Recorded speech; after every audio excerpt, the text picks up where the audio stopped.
함께 말씀 보겠습니다. 오늘 말씀은 사무엘상 8장 1절부터 5절까지 말씀을 한 목소리로 함께 합독하겠습니다. 사무엘상 8장 1절부터 5절까지 말씀입니다. 같이 합독하겠습니다. 사무엘이 늙음에 그의 아들들을 이스라엘 사사로 삼으니 장자의 이름은 요엘이요 차자의 이름은 아비아라. 그들이 브엘세바에서 사사가 되니라. 그의 아들들이 자기 아버지의 행위를 따르지 아니하고 이익을 따라 뇌물을 받고 판결을 굽게 하니라. 이스라엘 모든 장로가 모여 라마에 있는 사무엘에게 나가서 그에게 이르되 보소서, 당신은 늙고 당신의 아들들은 당신의 행위를 따르지 아니하니 모든 나라와 같이 우리에게 왕을 세워 우리를 다스리게 하소서 한지라. 아멘. 반갑습니다. 오늘 제목은 문제 보는 눈입니다.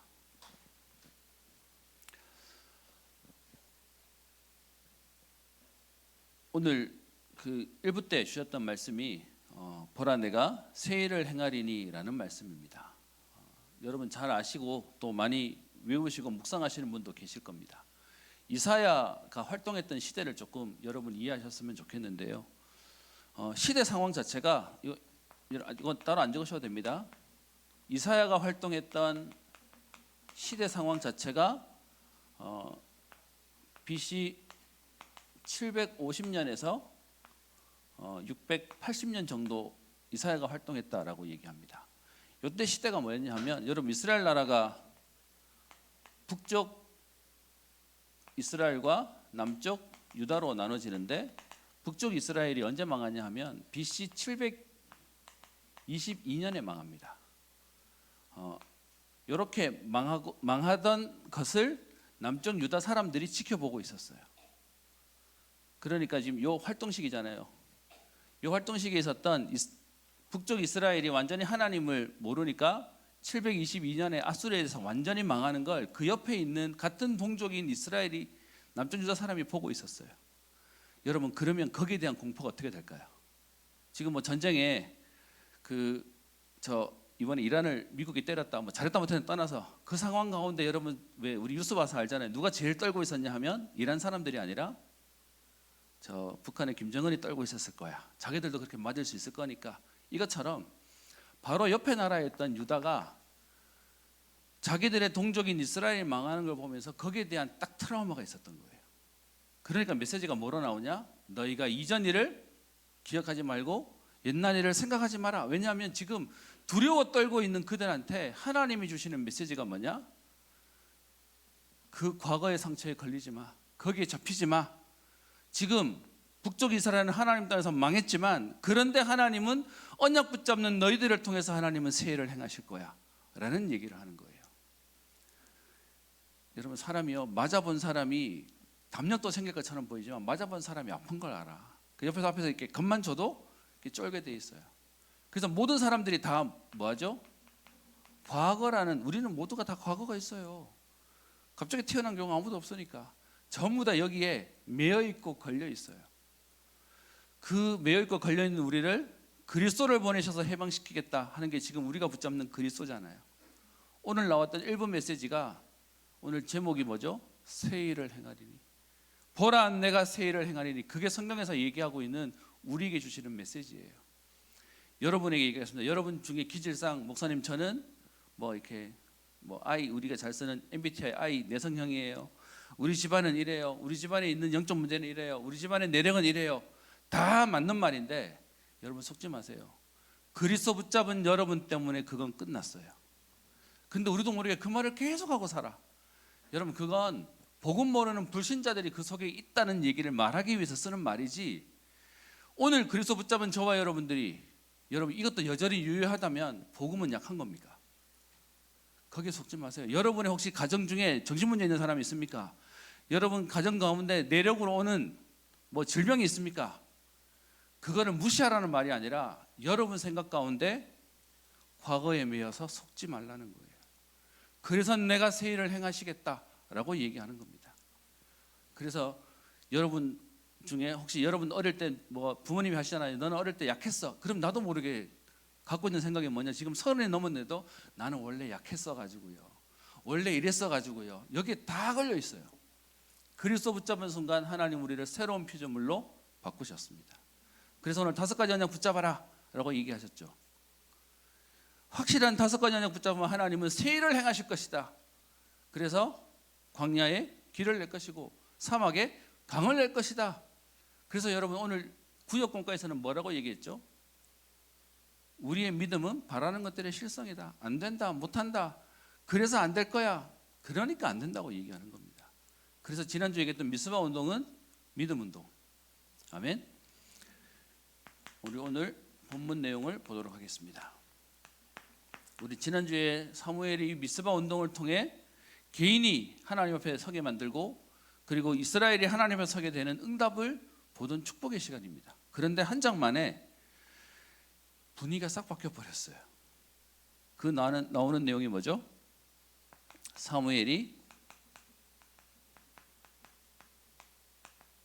늙었습니다.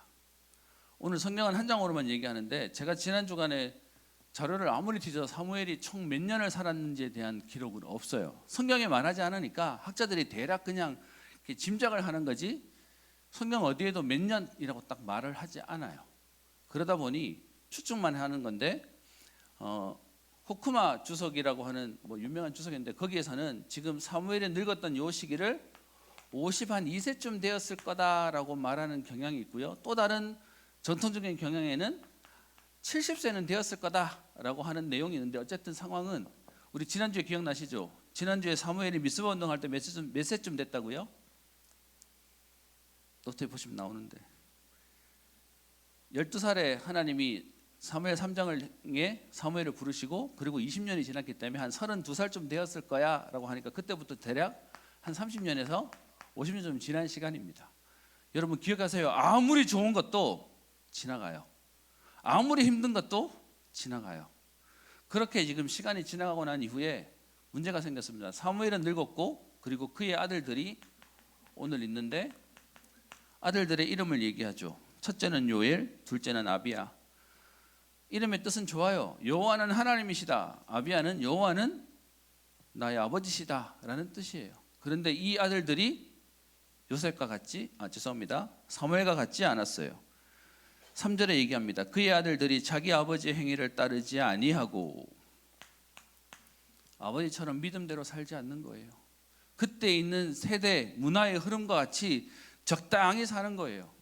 그래서 그 행동을 표현하죠. 이익을 따라, 자기에 있는 이익 때문에 행동하고, 뇌물을 받고, 그리고 판결도 굽게 하는 일들이 생깁니다. 여러분 오해하지 마실 건, 이 당시에 사사는 세습이 아니었어요. 그래서 아버지가 사사라고 자녀에게 사사를 물려줄 수 있는 시대가 아니었어요. 그럼 여기서 지금 아들들을 세웠다는 말은 뭘까?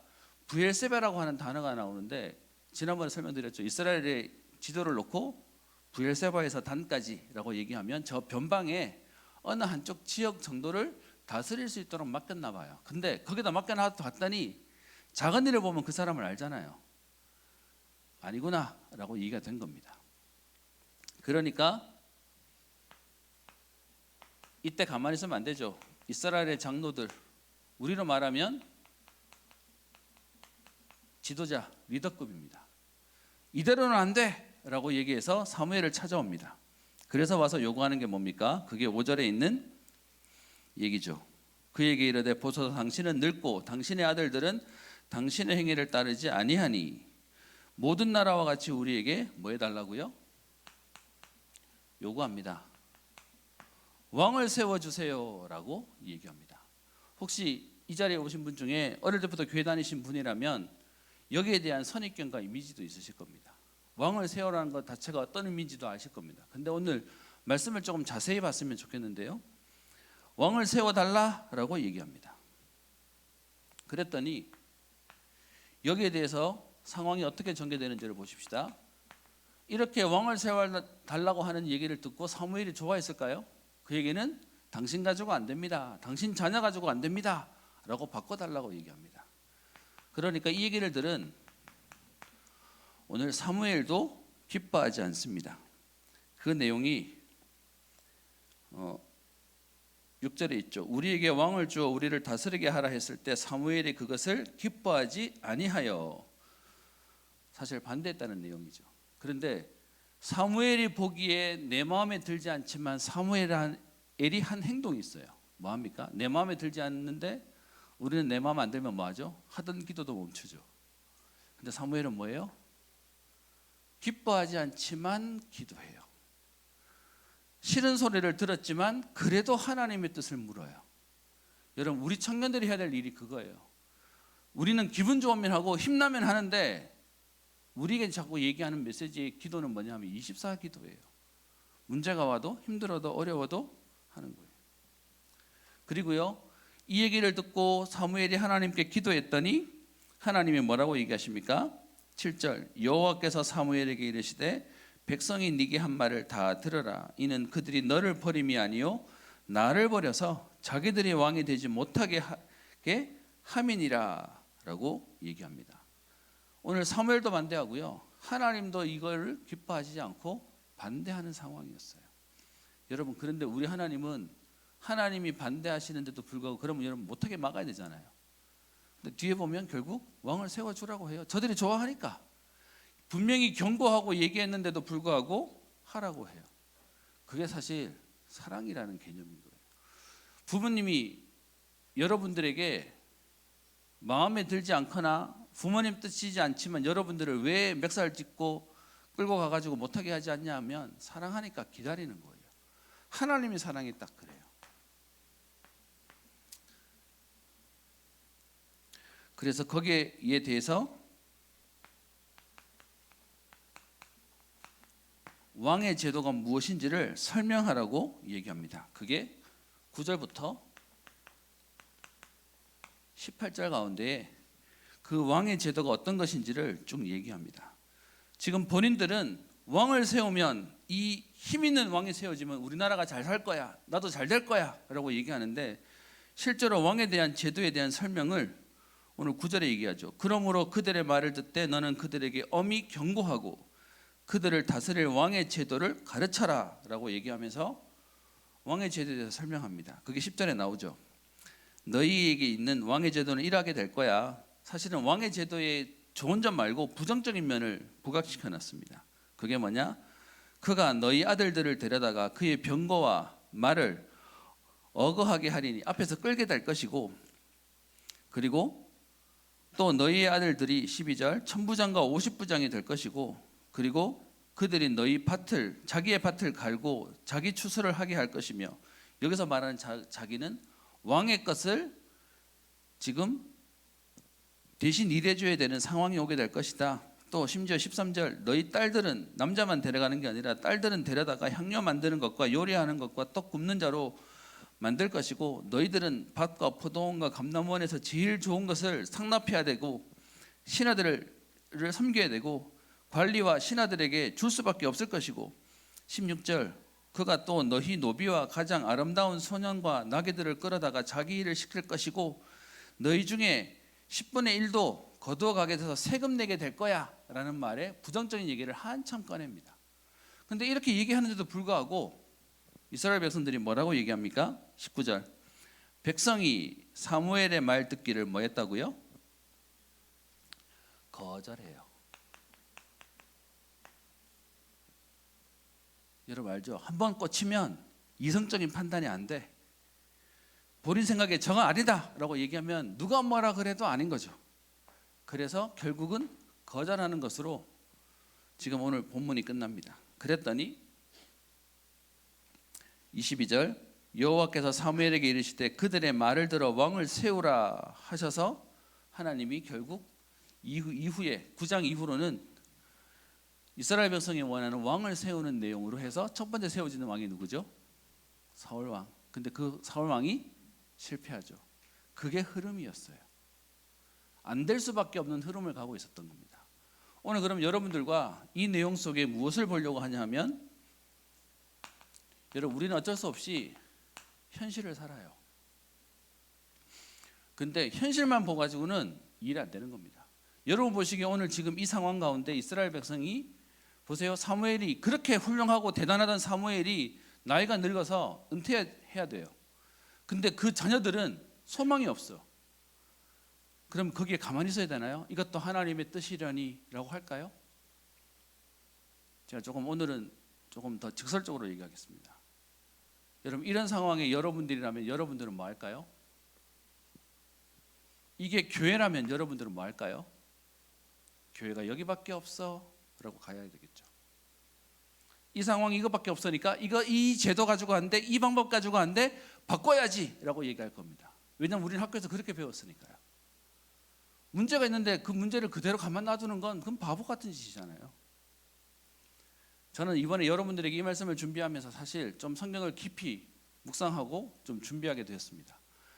왕의 제도를 그러면 방법적인 걸 취했던 거냐라는 부분 속에 오늘 여러분들하고 우리 매번 들었던 말씀 있죠.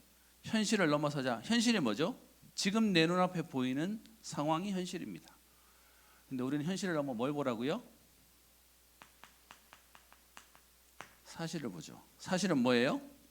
있는 그대로의 사건을 보는 게 사실입니다. 근데 여러분, 현실과 사실을 보면 답 없어요. 맞아요. 저는 지금 저희 교회에 갈등하는 사람, 나간 사람을 비난하자고 하는 얘기가 아니라 그들 눈에는 이거밖에 안 보이니까요. 그런데 현실 사실을 넘어 뭘 보라고요? 진실요. 진실이 뭐예요? 요즘에 질문하면 AI가 대답을 너무 잘해줘. 뭐라고 돼 있냐? 사실 속에 감추어진 내용을 보라라고 되어 있습니다. 여러분, 하나님이 싫어하시는 게 왕의 제도를 가지고 있는 게 싫었을까요? 여러분, 이 당시에 이렇게 왕의 제도를 요구했던 이유가 있어요. 오늘 제가 일부러 안 읽고 지나왔는데 뭐가 있냐 하면 5절을 보시면 이렇게 되어 있죠. 그에게 이르되 보소서 당신은 늙고 당신의 아들들은 당신의 행위를 따르지 아니하니 모든 나라와 같이 우리에게 왕을 세워 우리를 다스리게 하소서라고 되어 있습니다. 이미 주변에 있는 지금 이스라엘을 계속 괴롭혔던 블레셋부터 시작해서 이 모든 데는 다 누가 있냐? 왕권이었어요. 그러니까 중앙 집권적으로 힘이 있었어요. 그러니까 이들이 생각하기에 우리도 지금 저들처럼 돼야 돼. 그래야 맞설 수 있고 그래야 우리의 힘도 키울 수 있는 거야. 다른 말로 얘기하면 하나님이 하나님 자녀에게 요구하셨던 하나님 자녀로서의 구별성보다 우리도 저들처럼 돼야 돼. 우리도 저처럼 돼야 돼. 그래서 여러분, 죄송합니다. 여러분들이 가지고 있는 눈높이에 누구를 닮고 싶어 하십니까? 성령에 있는 렘넌트를 닮고 싶어 하십니까? 아니면 세상에 있는 여러분 회사에 뛰어나 보이고 대단해 보이는 전문인 엘리트를 닮고 싶어 하십니까? 그게 지금 그들의 마음이었어요. 단순히 왕을 달라고 얘기한 게 아니라 우리나라도 저들처럼. 그래서요, 그 불신자를 닮으려고 하고 있는 거예요. 근데 여러분, 더 충격적인 게 있습니다. 그게 뭔지 아세요?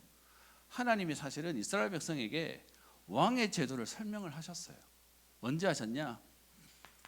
여러분, 제가 지금 기도하고 아직 확신이 좀 들어서 그렇긴 한데 요거 끝나고 나면 우리 청년들에게 무슨 얘기를 할까, 다음 우리 본문 어디로 갈까 고민하는 중인데 신명기가 굉장히 재밌습니다. 신명기가 왜 재밌는지 아세요? 출애굽기, 레위기, 민수기의 내용과 신명기의 내용이 겹치는 내용이 되게 많아요. 그런데 왜 다르냐 하면 출애굽해서 1세대가 죽을 때까지 얘기가 민수기까지 얘기고요. 그 세대가 다 죽고 난 이후에 그 다음 세대, 부모님한테 듣기만 했지 실제로 홍해를 건너거나 지금 애굽에서 빠져나오거나 하지 않고 광야에서 태어난 세대가 여호수아, 다음이 신명기 다음이 여호수아잖아요. 가나안 땅 들어가기 전에 그 광야에다 모아놓고 모세가 마지막으로 얘기하는 내용입니다. 그래서 여기는 듣는 내용은 똑같은 건데 듣는 대상자가 달라져요. 2세대가 들은 게 신명기 내용이에요. 그래서 신명기에 있는 앞에 있는 내용은 이전까지 광야 40년 동안에 지나온 역사에 대한 내용들을 앞에 1, 2, 3, 4장에 얘기하고 그 이후에 너희가 가나안 땅에 들어가게 될 건데 들어가서 이렇게 해서 십계명부터 시작해가지고 율법에 대한 모든 내용들, 삶에 대한 내용들 전부 다 설명하고 있고요. 그리고 그 다음에는 심지어 가나안 땅 들어가게 될 거니까 거기 가서는 이렇게 저렇게 해라는 내용이 신명기 안에 다 담겨져 있어요. 그래서 여러분, 신명기 내용 속에 사실은 아직 가나안 땅 들어가지 않았지만 들어가기 전과 그리고 들어가서 미래까지 대한 모든 내용들이 메시지에 다 나오는 게 신명기예요. 그래서 신명기만 봐도 사실 여러분 우리의 오늘, 과거와 오늘과 미래가 다 들어가 있어요.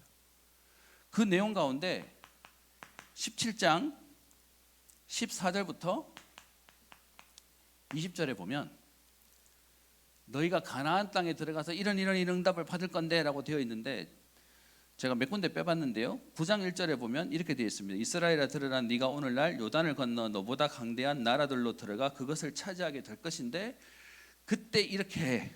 또 12장 1절에도요, 네 조상의 하나님 여호와께서 내게 주셔서 차지하게 하신 땅에서 너희가 평생에 지켜 행할 규례와 법도는 이러하니라. 여러분, 하나님 말씀은요 들어가서 닥쳐서 주시는 말씀이 아니라 미리 주세요. 하나님 말씀은 성취될 게 맞기 때문에, 하나님 말씀 분명 응답될 게 맞기 때문에. 그러면서 29절, 내 하나님 여호와께서 네가 들어가서 쫓아낼 그 민족들을 네 앞에서 멸절하시고 내가 그 땅을 차지하여 거기 거주하게 하신 때에 이렇게 해. 그 얘기도 들어가 있고요. 그런 중에 오늘 17장 14절을 보십시다. 제가 일부러 좀 자막 준비해 달라고 했는데요, 요 앞에 있습니다. 같이 한번 읽어볼게요. 시작. 내가 내 하나님 여호와께서 내게 주시는 땅에 이르러 그 땅을 차지하고 거주할 때에 만일 우리도 우리 주위의 모든 민족들 같이 우리 위에 왕을 세워야겠다는 생각이 나거든 하면서 이미 그 전에 메시지로 주셨어요. 그 다음 얘기요. 반드시 내 하나님 여호와께서 택하신 자를 네 위에 왕으로 세울 것이며 내 위에 왕을 세우려면 내 형제 중에서 한 사람을 할 것이요 내 형제 아닌 타국인을 내 위에 세우지 말 것이며 라고 하면서 재능 있고 실력 있다고 외부인을 하는 게 아니라 우리의 민족의 혈통과 믿음 있는 사람으로 세워라 라고 얘기도 다 하셨어요. 여러분, 그러면 혹시 교회 다니면서 알고 있었던 하나님이 왕이라는 하는 제도 자체를 싫어하셨을 것 같아요? 그게 아니었어요. 우리가 자꾸 속는 게 뭐냐면, 현장에 문제가 생기면, 오늘 제목이 문제 보는 눈이에요. 진단이 틀리면 처방이 달라지는 거죠.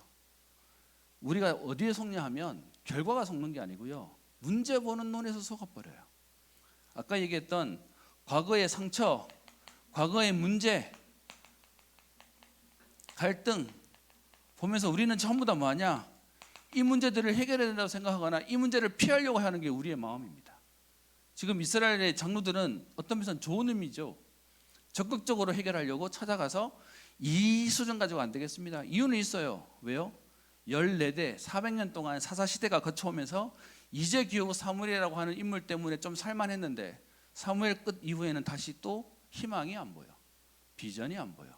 그러니까 뒤집어이지 라고 하는 거예요. 여러분, 이 생각 가지고 계시면 죄송한데 교회가 문제 올 때마다, 여러분 현장에 문제 올 때마다 뭐 할까요? 뛰쳐나가는 거예요. 소리를 내야 되는 거예요.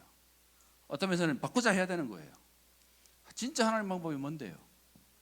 오늘 여기서 분명한 건 너희가 나중에 왕이 필요할 거다라고, 왕을 세우는 이 일이 올 거라는 사실도 얘기하고 있고, 하나님이 이 부분도 허용해 놨어요. 그런데 왜 하나님이 싫어했죠? 시작하는 동기가 틀렸어요. 정말로 왕이 필요하기 때문에 왕을 세우자라고 한 게 아니라, 문제가 왔으니까 이 문제를 해결하려고 왕을 찾은 거예요. 그러니까 뒤에 보시면요, 거기에 대한 내용이 나옵니다.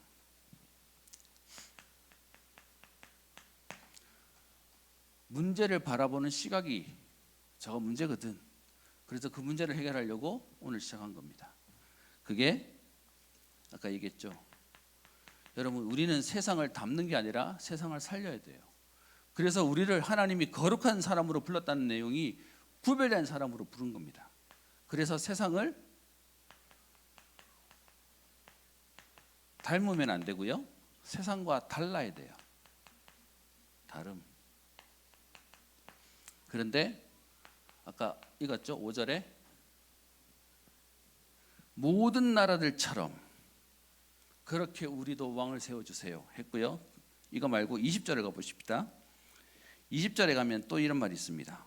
우리도 다른 나라들 같이 되어 우리의 왕이 우리를 다스리며 우리 앞에 나가서 우리의 싸움을 싸우도록 해달라라고 얘기하면서 다른 나라들처럼이요 라고 얘기하는 겁니다.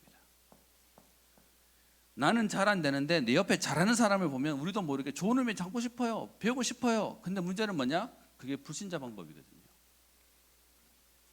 성경에 있는 인물들을 배우는 건 문제가 안 돼요. 근데 여기서 말하는 건 자꾸 세상을 닮으려고 하는 거예요. 세상처럼 가려고 하는 거예요.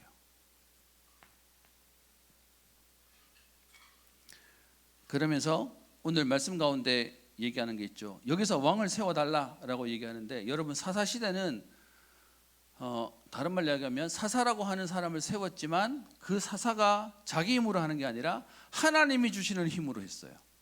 그래서 사사 제도 자체가 신정국가예요. 하나님이 다스리는 나라예요. 근데 지금 왕을 세워달라고 얘기하면 무슨 말이죠? 하나님이 다스리던 신정국가에서 왕이 다스리는 정치국가로 바꿔달라라고 얘기하는 겁니다. 여러분, 그래서 이렇게 세워진 왕이 사울왕이고, 사울왕은 다윗왕과 제일 다른 차이가 뭐였죠? 다윗은 왕이 되는 걸 기뻐하기보다 내 평생의 소원이 여호와의 전 안에서 내가 문지기로 사는 게 소원이라고 얘기할 만큼 하나님을 예비하는 사람이 다윗이었고요. 사울은 뭐였죠? 딱 정치인으로 살았어요. 힘 있는 사람이 나오면 되잖아. 여러분, 진짜 힘 있는 게 뭔데요? 그래서 우리의 기도는 뭐냐? 왕의 제도가 있냐 없냐 문제가 아니라 진짜 우리의 왕은 하나님이십니다. 그러면 우리나라의 대표와 지도자가 뭐 할 수 있는 사람이 되죠? 능력 있는 사람이 아니라 제대로 하나님 믿고 하는 사람이에요. 제대로 하나님 말씀 따라갈 수 있는 사람을 세워야 되는 거죠. 이 말도 잘못하면 지금 뭐 다음 달이면도 우리 투표해야 되는데 잘못 정치 얘기하면 큰일 나버리니까. 제가 지난주에 얘기 듣고 너무 속상했어요. 제가 행정목사니까 이제 항의가 자꾸 들어오거나 뭐 컴플레인이 저한테 들어오거든요. 들어온 내용 중에 하나가 우리 아무개 목사님이, 여기서는 얘기해도 되겠지, 우리 이전에 있던 손은찬 목사님이 지금 새가족부가 계시잖아요. 거기서 새가족부 이제 메시지 이렇게 하는 중에 그냥 이렇게 그냥 설명하려고 설명하는 중에 목사님이 그렇게 얘기했대. 지금 대통령이 일을 너무 잘해요. 뭐 우리한테 뭐 이렇게 돈도 준다 그러고 뭐 이 한마디 언급했다고 컴플레인 들어왔어. 목사님이 지금 정부를 두둔한다. 제가 들으면서 그 말을 들은 장로님이 저한테 와서 얘기하시는 거예요. 제가 그 손은찬 목사님 잘 알거든요. 그분은 정치 색깔 없으세요. 그래서 그냥 한 말인데 그 말을 들은 분이 정치 색깔이 있어. 그러니까 지금 그렇게 막 얘기하신 것 같아. 제가 지금 여러분에게 어디 정치 편들자고 얘기하는 거 아닙니다. 정치 시즌 되면, 투표 시즌 되면 우리 교육자들 넥타이 매는 것도 신경 써요. 우리 어른들이 뭐라 하셔. 색깔 매고 가면 넥타이 색깔 보니까 어느 당일에 이래 버려요. 제가 없는데 반반 있는 거 달고 다니려고 이렇게.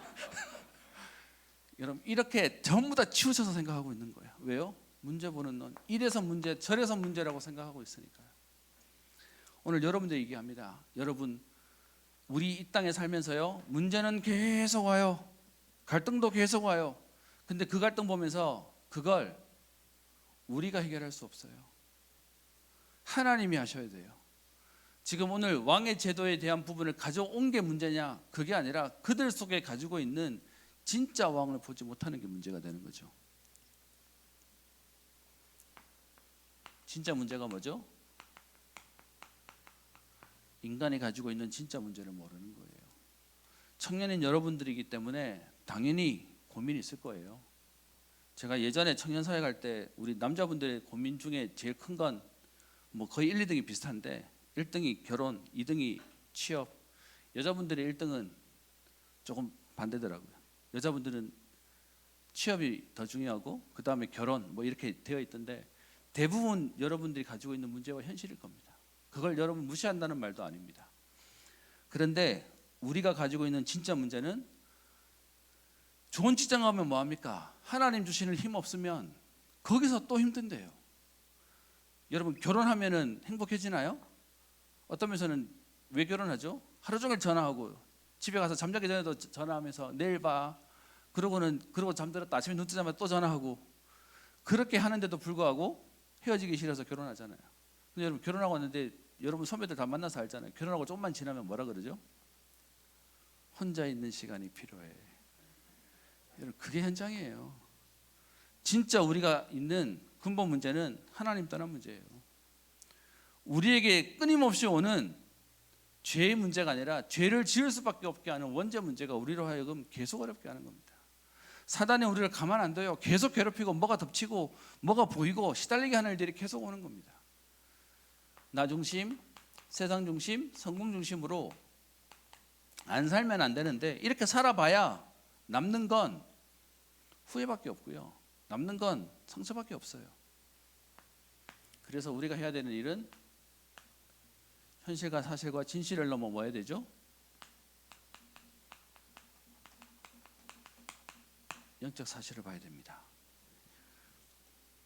AI가 답을 줬는데 너무 괜찮은 답을 줘가지고 영적 사실이 뭐냐라고 기록해놨어요. 현실과 사실과 진실 그 모든 것을 뛰어넘는 하나님의 계획을 보는 게 영적 사실이래요. 야, 요즘 AI 너무 똑똑해. 이 모든 걸 뛰어넘는 하나님의 계획을 보는 게 영적 사실이래요. 혹시 여러분 현장 가운데 이렇게 저렇게 문제라고 생각되는 거 있으십니까? 제가 지금 와서 후회는 아닌데 내가 놓쳤구나 하는 게 있습니다. 제가 여러분께 자꾸 묻어나가는 게 제 목사들로 어릴 때 너무 힘들었던 얘기, 이번 또 수련회 가서 제가 또 뭐 제 얘기도 좀 하긴 했었는데, 그런데 그걸 조금만 냉정하게 얘기해 볼게요. 유 목사님 메시지에도 나오는 내용인데, 여러분 목회가 힘들고 어려운 건 제 일이 아니라 누구 일이었냐 하면 우리 부모님의 일이었어요. 그런데 그걸 옆에서 보는 제 입장에 이걸 착하다고 해야 될지 바보라고 해야 될지 그거 쳐다보면서 제가 계속 상처받고 있는 거예요. 그거 가지고 계속 눌려 있는 거예요. 제가 지금 와서 보니까 내가 안 그래도 됐는데 왜 그랬을까라는 생각이 있어요. 그건 그거고 나는 기도해서 하나님의 은혜 누리면 됐는데 그게 나한테 영향을 계속 줬던 거예요. 지금은 제가 그 과정을 지나왔기 때문에 하는 얘기입니다. 그치? 하나님의 계획을 보면 그 속에서 나를 사무엘처럼 하나님이 어릴 때부터 교회에서 교회의 문제와 사건을 보면서 하나님이 나를 전도자로 목회자로 세운 거야. 이거면 끝나버렸는데 그 속에서 그 교회에 안 되는 그거 쳐다보고 같이 막 내가 안 돼서 그러나, 여러분 알잖아요. 아시죠? 여러분 아이들이 상처받으면 안 되는 이유가 부모님이 막 싸우면 자녀들이 뭔 상처받죠? 내가 잘못해서 우리 엄마 아빠가 싸우나? 내가 더 잘해야지? 여러분 이게 아이들이 가지고 있는 심리예요. 엄마 아빠가 아프면 내가 뭘 잘못해서 그러나? 그렇게 가지는 게 사단이 딱 통로로 만드는 네가 문제야, 네 책임이야, 네가 잘해야지 라고 하는 게 사단이 계속 우리에게 주는 통로예요. 그렇게 문제를 만나면 우리도 모르게 뭐하냐?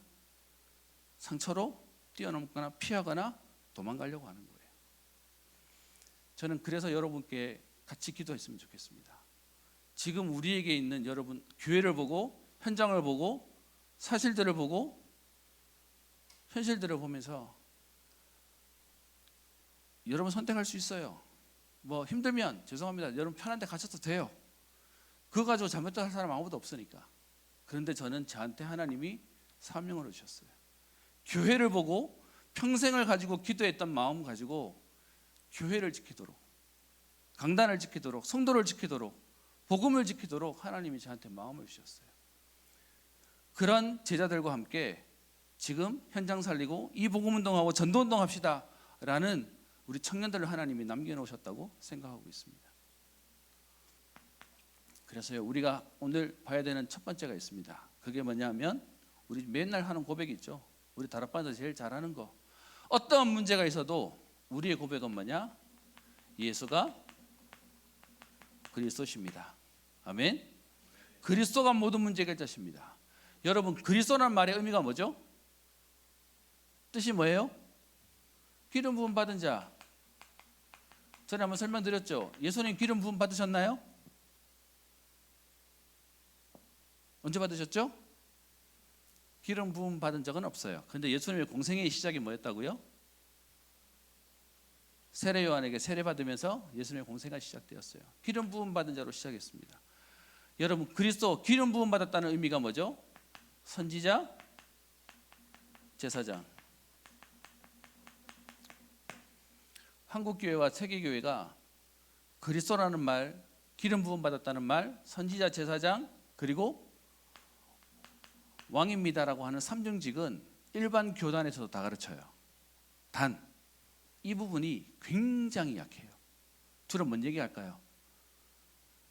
예수님이 우리의 죄를 위해서 십자가에서 달려 돌아가셨습니다. 피 한 방울까지 찢기시면서 죽으셨습니다. 제사장 되신 그리스도에 대한 얘기는 많이 해요. 그리고 우리가 하나님 떠나서 자꾸 헤매는데 우리에게 하나님이 선지자 되셔서 우리를 이끌어 주십니다. 얘기는 많이 해요. 그런데 여러분, 우리 단체가 가장 많이 얘기하는 거, 너무 많이 얘기하다 보니까 이 두 개가 죽어버렸어요. 이것만 너무 세게 얘기해. 왕 대신 그리스도 하다 보니 그리스도가 왕인데 다들 내가 왕처럼 다녀. 여러분, 그만큼 확신의 이미지와 흐름을 바꿔버렸어요. 저는 교만한 거는 틀렸다고 생각하지만 뭐가 바뀌었냐? 옛날에 여러분 이 부분이 약해졌던 교인들은 교회 생활을 어떻게 했냐? 저는 죄인입니다.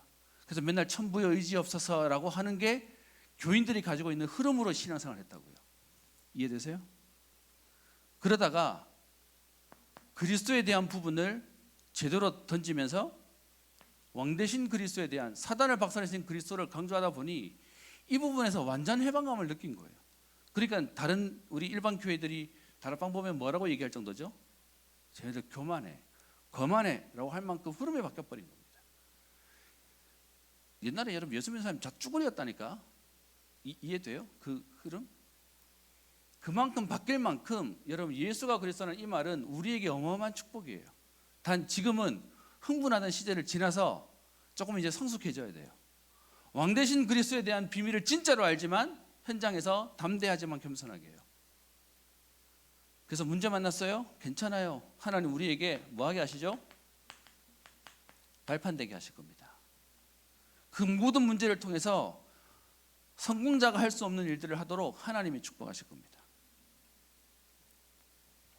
그래서 여러분 이 왕 대신 그리스도에 대한 부분이 오늘 나오는 거죠. 여러분 이 말이 왜 중요하냐면 성경에서 얘기하는 왕의 제도, 오늘 여기서 말하는 왕의 제도는 실제로 왕이 세워지면 그 왕이 우리를 위해서 대신 싸워줄 것처럼 얘기하지만 실제로는 여러분 왕이 생기는 순간 우리는 뭐가 되냐 하면 종이 돼요. 그 내용이 너희의 아들들은, 너희의 딸들은, 너희의 재산은 그거 다 갖다 바치는 일을 해야 되는 종이 될 거야. 그래서 실제로 여러분 8장에 그 얘기를 말하고 있지 않습니까? 종이 된다는 말이 어디 있죠? 17절에 있습니다. 너희의 양떼의 10분의 1을 거두어 가리니 너희가 그의 종이 될 것이라. 여러분 하나님은 우리를 하나님 형상으로 창조하신 우리에게 하나님의 형상으로 하나님의 모든 은혜가 축복을 받을 수 있는 우리를 자유자로, 해방자로 우리에게 주셨어요. 그게 하나님 자녀의 신분인데 여기서 지금 왕을 달라라고 얘기하니까 어떻게 해요? 스스로 종으로 살겠다고 얘기하고 매이겠다고 얘기하니까 하나님이 그걸 싫어하신 거예요.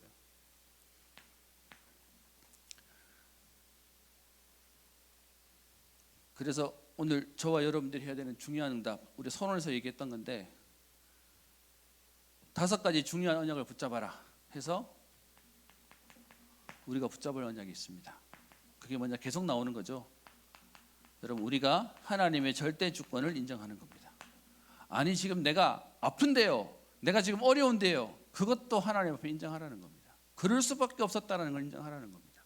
근데 문제는 그렇게 살도록 하나님 내버려 두시는 게 하나님 계획이 아니라 그 속에서 언약 붙잡고 응답받도록 만드시는 게 하나님의 계획입니다. 하나님의 절대 주권을 알면 우리가 낙심할 이유가 없습니다. 우리 지난주 메시지였죠. 지난주 구역분과 때 있었던 메시지입니다. 하나님의 절대 주권을 알고 낙심하지 않으니까 우리는 뭐 하면 되죠? 하나님의 절대 계획을 찾으면 됩니다. 그러면 우리는 당황할 일이 없습니다. 하나님의 계획을 아는 우리가 이제는 절대 언약을 붙잡으면 됩니다. 그러면 우리는 확신 속에 가는 겁니다. 그런 우리에게 하나님은 절대 여정, 흔들리지 않는 절대 여정을 가게 하십니다. 흔들리지 않는 건 침대가 아니고요. 하나님 언약 붙잡은 자가 절대 여정을 가는 겁니다. 그런 우리에게 하나님은 절대 목표의 응답을 주셔서 반드시 하나님은 그 일을 이루게 하시는 겁니다. 말씀의 결론을 내겠습니다. 여러분, 오늘 여기서 얘기하는 부분은 하나님이 우리의 왕이십니다. 문제와 상황 가운데 당황하지 말고 낙심하지 말고 이 일에 하나님이, 예수님이 그리스도로 우리를 정확하게 인도하실 겁니다.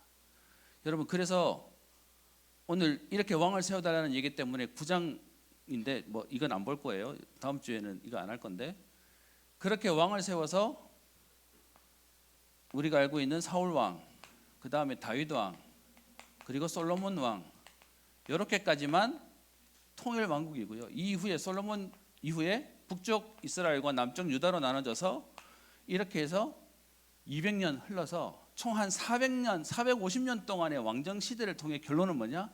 망했어요. 이렇게 망하고 난 뒤에 예수님 오실 때까지 400년의 신구약 중간기라고 하는 부분인데, 여러분 이보다는 어려울 수 있으니까 어쨌든 왕을 세웠는데 왕으로 결론은 망했어요. 그리고 난 뒤에 예수님이 참된 왕으로 오셔서 우리를 해방하셨다. 그게 성경의 역사예요.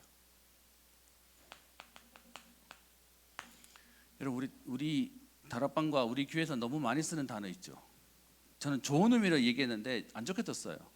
이만한 설교에 오면 여러분, 새가족 새신자 오면 여러분 가서 도와준다고 도와주면서 꼭 하는 말 있잖아요. 그게 뭐죠? 우리 교회는 아무도 안 도와줘. 혼자서 살아남아.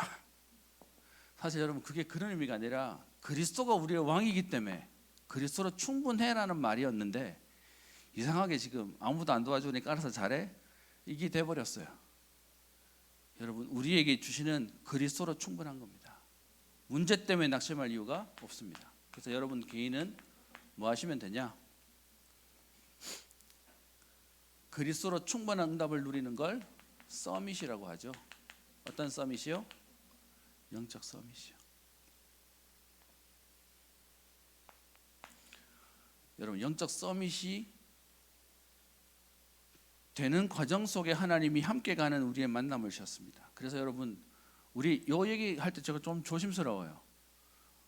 우리 다락방은 기도 제목 꺼내놓고 내 안 되는 얘기 꺼내놓는 걸 굉장히 부끄러워하고 내게 흠 있는 것처럼 얘기해요. 우리 어른들이 지금 안 좋은 게 생겼어요. 1세대 그렇게 현장을 뛰었던 분들이 나이가 드시게 다들 몸이 아프잖아요. 그랬더니 아픈 데가 별로 없어. 여러분 앞에 좀, 우리 앞에 어르신 권사님들도 계시는데 좀 죄송한 얘기입니다. 우리 또 구사님도 계시는데, 제가 그 예전에 아침에 일어나면 오늘 좋은 날이야 하고 깨어냈어요. 근데 이제 일어나면 찜찜해. 그래서 이걸 깨우기 위해서 뭐 하기 시작하냐? 커피를 한잔 마시고 이제 각성하는 일들을 하는데, 이게 이제 많아지니까 이게 나이 든다는 말이 이런 말이구나. 좋은 날보다 찌부당한 날이 훨씬 많아져. 그리고 이제 조금만 뭐 하면 또 삐끗해. 뭐 이렇게 되니까 이게 나이 드는 건가? 라고 생각이 들어요. 여러분, 영적 썸이 된다는 건 숨기라는 얘기가 아니라 괜찮아지는 응답을 누리는 겁니다. 그리고 여러분, 기도 제목도 우리의 치부 아니에요. 하나님 주신 응답에 문제를 바라보는 눈이니까 이는 진짜 응답을 누리는 겁니다. 그리고 우리 청년국의 기도 제목입니다. 여러분, 이 문제 속에 있는 저와 여러분들이 뭐 하냐?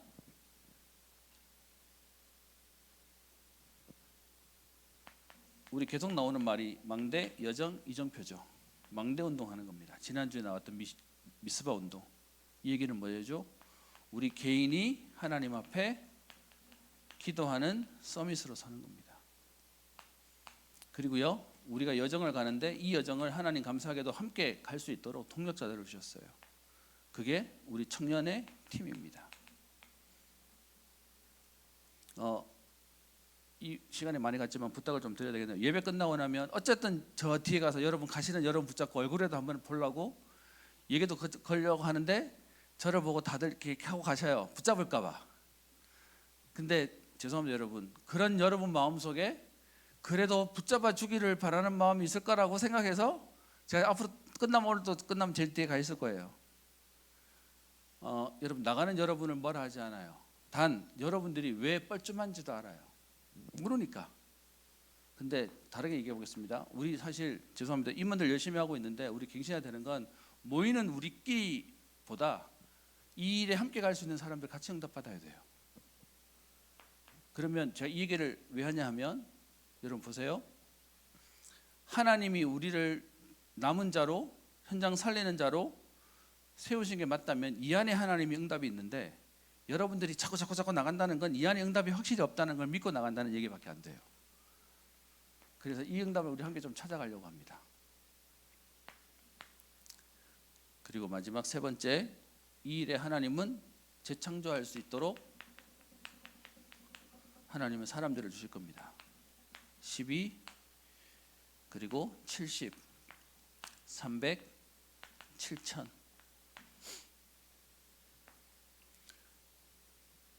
말씀을 마치겠습니다. 문제 보는 눈, 다른 말로 얘기하면 재해석, 그리고요 재발견, 재창조하는 겁니다. 복음은 그대로인데 흔들리는 건 내가 흔들리는 거예요. 여러분, 오늘 하나님 주시는 응답 속에 그리스도가 나의 왕이십니다. 그래서 나는 안전합니다. 그래서 나는 상관없습니다.